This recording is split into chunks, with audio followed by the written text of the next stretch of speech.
Nandito tayo, may wiwilingin tayo na panglagay ng gamit, pag ng soft drinks. Tapos i-customize natin itong para lumapad yung mismo niyang kargahan, kasi dati kinakarga ng soft drinks to tapos ginagawa na nila ito tissue na yung mismong ikakarga nila. Ito yung papakita ko sa inyo kung anong wiwilingin natin. So, wiwilingin natin yan.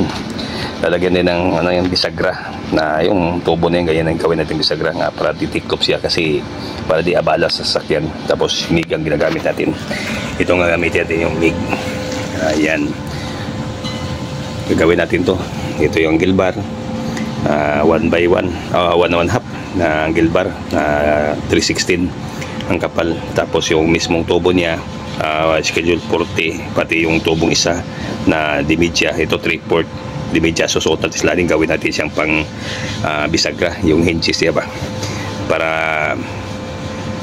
magawa siya na mapupuld yung mismong niya dito, yung patungan.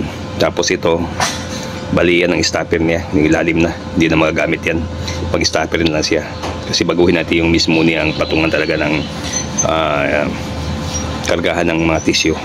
Ito kasi yung nila gagawin natin dito, i-plaster natin pag ganyan, tapos susot natin yung tubo na yun, tapos ilagay natin ang angle bar to pag ganyan din, pag ganyan, may stopper dito, nakakargahan siya, hindi siya masira, yung hindi matiklop yung natin ginagawa. Yan, maganyan siya. Gagawin natin muna kapito ng tiro.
Yan, kapitro katiro, ginawa na natin to, nilagyan natin yung plate, pero kulang pa dito, lagyan pa natin dito.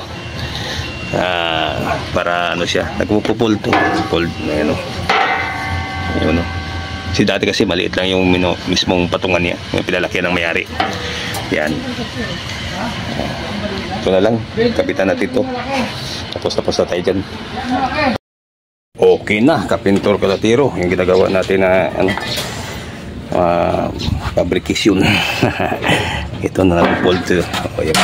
Okay, kalatiro. Pwede tanggalin yan kung ayaw na mayari. Ito. Tapos pwede rin itong ibalik. Yan. Ayos na siya. Kalatiro yan. Napapold. Yan. Tapos balik. Yan rin baba. Ayos na. Kapintor kalatiro.